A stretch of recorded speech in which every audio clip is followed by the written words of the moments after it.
Sa pagpapatuloy ng ating balitaan, handa na ang mga volunteer ng Sunshine Philippines Movement sa Apari, Cagayan para sa gagawing nationwide cleanliness drive. Si Almar Forzuelo magbabalita live mula sa Apari, Cagayan. Almar, magandang gabi sa iyo.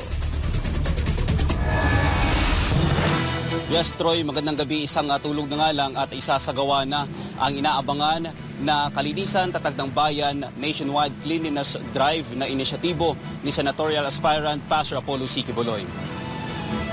Tunay-tuneladang troso at mga kahoy ang nakaharang sa baybayin ng Maura, Apari, Cagayan. Ang nasabing mga kahoy at troso ay resulta ng sunod-sunod na bagyong humagupit sa bansa kamakailan. Sa eksklusibong panayam ng SMNI News kay Apari Mayoral Candidate Ambo Dayag, ang sitwasyon sa nabanggit na baybayin ay normal lang sa kanila tuwing may sama ng panahon.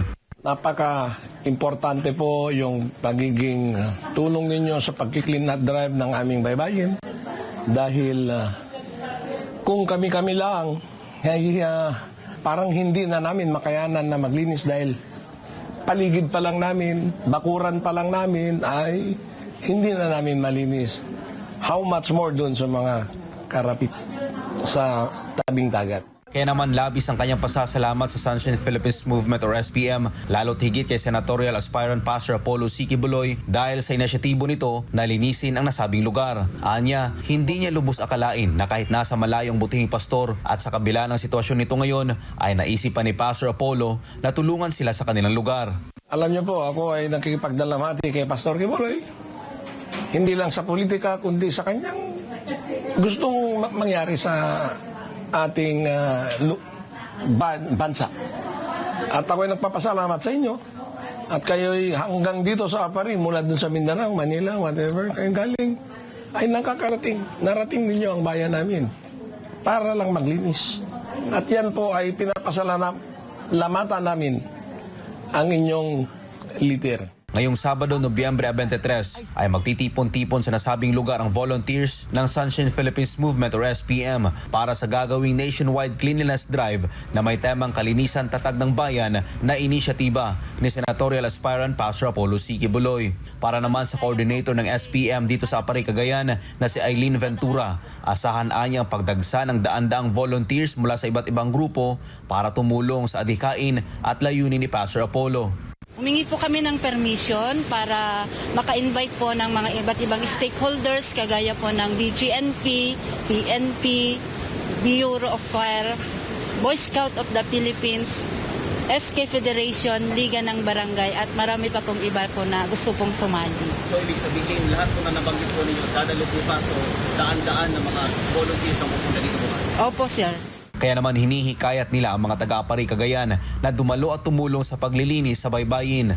Kaya nga pari, daw-dawatek, tisuportayo, kaya tumulong kayo kada ito'y grupo, ti SMNI, kan grupo mi, dito'y Ambo, team, nga agdalus, di baybay, tayo dito'y Maura, ang gaging gana, dito'y barangay punta.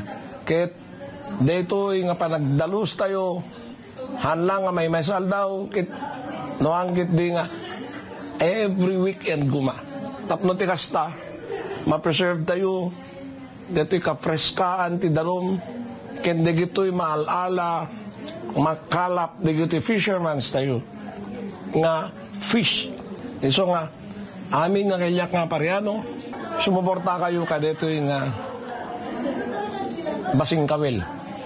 80 clean up drive ni Apo SMNI nga nililid ni Apo Pastor Quiboloy. So mga kababayan ko dito sa Apari, pwede po kayong makipag-join sa ating activity bukas dito sa coastal area ng Maura. Magdala po tayo ng mga cleaning materials.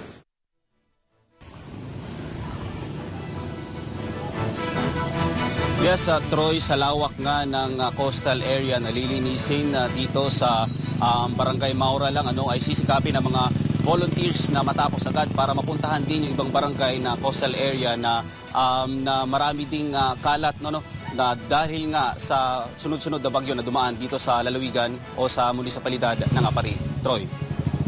Maraming salamat, Almar Forzuelo, para sa iyong balita.